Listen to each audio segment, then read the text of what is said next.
بسم اللہ الرحمن الرحیم۔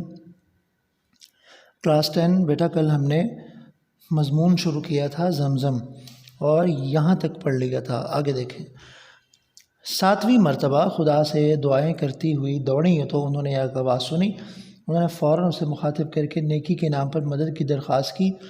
حضرت جبرائیل علیہ السلام ظاہر ہوئے۔ انہوں نے اپنی ایڑی زمین پر ماری تو زمین سے پانی ابلنے لگا۔ کتنی مقدس ہوگی اکبر اس بچے کی پیاس جس کی ایک ٹھوکر سے روزانہ زمزم ہوتا ہے۔ کہنے والے نے کہا کہ کم از کم زندگی میں انسان کو اسماعیل علیہ السلام جیسی تڑپ دکھانی پڑتی ہے تو زمزم ملتا ہے۔ ٹھیک ہے، لیکن وہ ایک پیغمبر تھے، تو ایک انسان کو کتنی زیادہ تگ و دو کرنی پڑتی ہے اور زندگی کا جوہر حاصل ہوتا ہے۔ ہم لوگوں میں وہ تڑپ نہیں ہے، ہم لوگوں میں وہ جستجو نہیں ہے، جس کی وجہ سے ہمارے بہت سے جو کام ہوتے ہیں وہ ایسے ہی رہ جاتے ہیں جن پر ہماری کبھی توجہ ہی نہیں گئی کہ یہ کیوں پورے نہیں ہو سکے۔ ایک دوسری روایت کے مطابق 7ویں مرتبہ اللہ سے دعا کرتی ہوئیں حضرت حاجرہ علیہ السلام دوڑیں اور واپس آئیں تو دیکھا کہ بچے نے بے تابی سے جہاں ایڑیاں ماری اور رگڑی تھی وہاں سے پانی کا چشمہ پھوٹ رہا تھا۔ حضرت حاجرہ علیہ السلام نے گھبراہٹ میں پتھر جمع کر کے اس کے ارد گرد ایک حالہ سا بنا لیا۔ حالہ مطلب ایک اراؤنڈ ایک گولائی وغیرہ، تاکہ پانی ضائع نہ ہو اور کچھ دنوں کے لیے ذخیرہ ہو جائے۔ فرمایا زمزم، یعنی یہ پانی ٹھہر جا۔ اسی سے چشمے کا نام بھی زمزم ہوا اور اس کا پانی آب زمزم کہلایا اور مقدس پانی گردانا گیا سمجھا گیا۔ اضطراری مطلب بے چینی کی کیفیت میں تحفظ ذات کی اس کوشش میں بارے میں نبی علیہ السلام نے فرمایا، اللہ تعالیٰ اسماعیل علیہ السلام کی والدہ پر رحم فرمائے کہ اگر وہ زمزم کے پانی کو ویسے چھوڑ دیتی یا اس کے ارد گرد دیوار یا منڈیر نہ بناتی تو زمزم ایک زبردست نہر کی صورت اختیار کر لیتا۔ ان کی مراد یہ ہے کہ زمزم کا کنواں نہ ہوتا بلکہ یہ ایک دریا ہوتا جو پورے عرب کو سیراب کر دیتا۔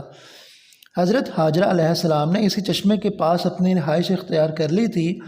چند دن ہی گزرے تھے کہ صحرا نشین بدوؤں کا ایک قافلہ قریب سے گزرا۔ انہوں نے اڑتے اور چہچہاتے پرندے دیکھے تو قیاس کیا یہاں اس مقام پر کہیں پانی ہے۔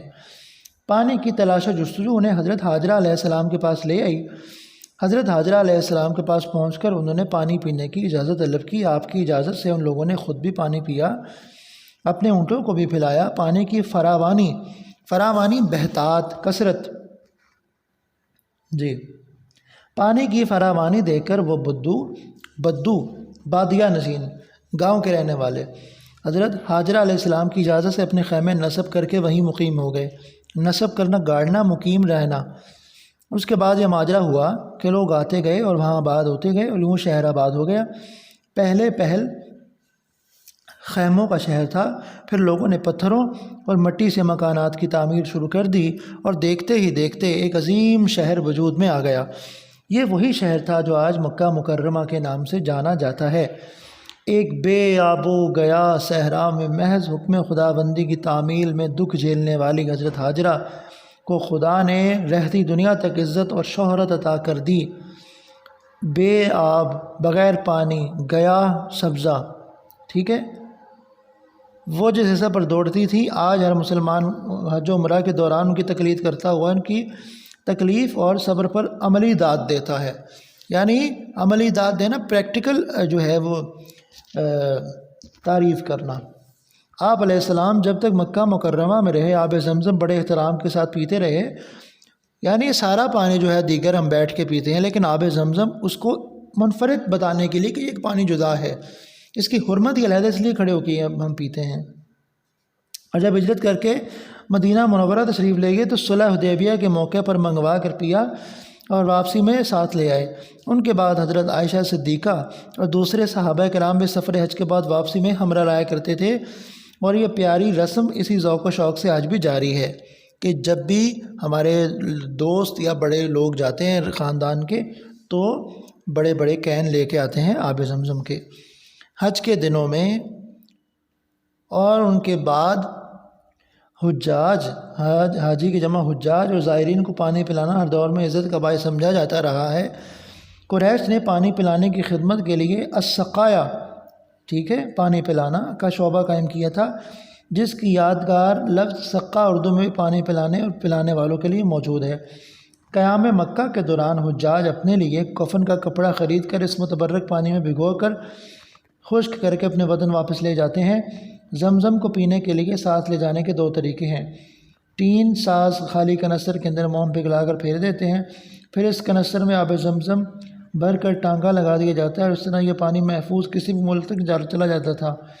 جو کنستر کا وزن نہیں لے جا سکتے تھے ان کے لیے ٹین کی گول کپیاں سی بنی ہوئی تھی، جن کے ایک سرے پر منہ بنا ہوتا تھا، اسے زمزمی کہا جاتا تھا۔ پلاسٹک ٹین سے چونکہ ہلکا ہوتا ہے، اس لیے لوگ آب زمزم کو کپیوں میں لے جانے کے بجائے پلاسٹک کے ڈبوں میں لے جاتے تھے۔ زمزم حرم سے آتا ہے راسخ کے واسطے، وہ خانہ خدا ہے وہاں کچھ کمی نہیں۔ آب زمزم کو نبی علیہ السلام نے ہمیشہ بڑی احترام اور اہمیت دی۔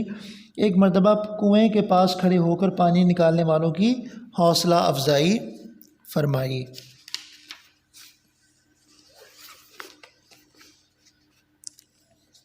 فتاوی عالمگیری، اورنگزیب عالمگیر جو بادشاہ تھا مغل، اس نے یہ فتویٰ جو ہے وہ کتاب بنوائی تھی۔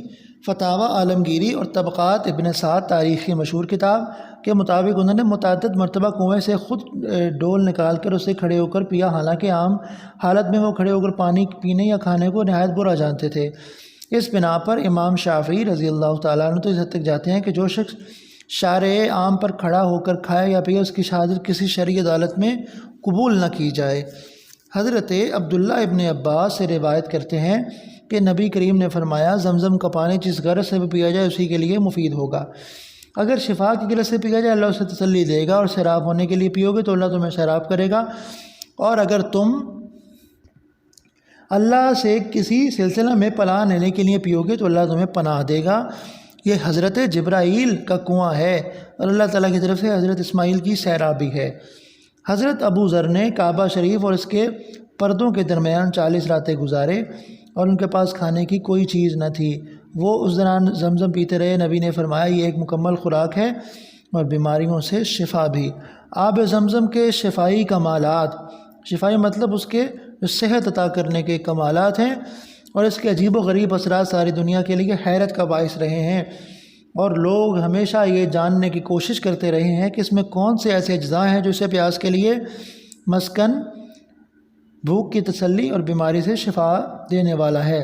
زمزم میں موجود کیمیاوی عناصر کی ترکیب ملی گرام فی لیٹر یہ ہے۔ کنگ سعود یونیورسٹی کے محققین کے مطابق زمزم میں درج ذیل معدنی اجزاء پائے جاتے ہیں۔ سوڈیم ان کی مقدار لکھی ہوئی ہے، ٹھیک ہے بیٹا، یہ ساری جو اسماء ہیں۔ آگے دیکھیے، مکہ مکرمہ سے 18 میل دور نہر زبیدہ کے دامن میں جبل عرفات کے قریب ہارون الرشید کی بیوی کا نام تھا، ٹھیک ہے، جس نے نہر کھدوائی تھی۔ جبل عرفات کے قریب ایک کنواں واقع ہے، اس کے پانی کے کیمیاوی اجزاء زمزم سے قریب تر ہیں، لیکن جو کمال کی چیزیں آب زمزم میں ملتی ہیں وہ اس کنویں میں نہیں۔ ابن القیم کہتے ہیں کہ میں نے ذاتی طور پر مشاہدہ کیا ہے کہ زمزم پینے سے پیٹ میں پانی کا مریض شفا یاب ہوا۔ اچھا جو پانی پڑ جاتا ہے، ٹھیک۔ الغرض آب زمزم قرۂ ارض کا سب سے بہترین پانی ہے۔ تو بیٹا یہ جو مضمون ہے وہ تقریباً میں نے آپ کو بتایا تھا 6 سے 8 صفحے، تو یہ آسانی کے ساتھ 6 سے 8 صفحوں تک جا سکتا ہے۔ آپ دیکھیں گے کہ یہاں بہت چھوٹا چھوٹا کر کے لکھا ہوا ہے، تو جب آپ اسے کم از کم یاد رکھیں گے، اس کے پیراگرافس بنائیں گے، اس کی کلاسیفیکیشن اس انداز میں کریں گے کہ جناب یہ 6 سے 8 صفحوں تک جائے، تو یہ تب جائے گا جب آپ اس کی جو پریکٹس ہے وہ لکھ کے کریں گے۔ محض یاد کرنے پہ کفایت نہیں کریں گے، آپ اسے لکھیں، یاد کریں۔ یہ آج ایک ایسے ہو گیا، کل انشاءاللہ ایک اردو کا چیپٹر پڑھیں گے۔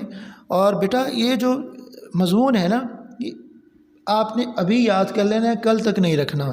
ابھی یاد کریں، لکھیں، مشق کریں، املا کی غلطیاں نکالیں، اور جس طرح میں نے انداز آپ کو بتایا تھا پرسوں اتوار والے دن کہ بیٹا آپ نے اس طرح، اتوار کو میں نے ریکارڈ کیا تھا نا، پیر کو بتایا تھا کہ جناب آپ نے یہ طریقہ کار رکھنے ہیں، اور یہ چیزیں آپ نے اس میں ایڈ کرنی ہے۔ جو طریقہ کار بتایا تھا لیکچر میں اسے دوبارہ سنیے، اور اس کو لکھنا ہے۔ پھر میں آپ کو ریپیٹ کر رہا ہوں، ٹھیک ہے بیٹا، اوکے، اللہ حافظ۔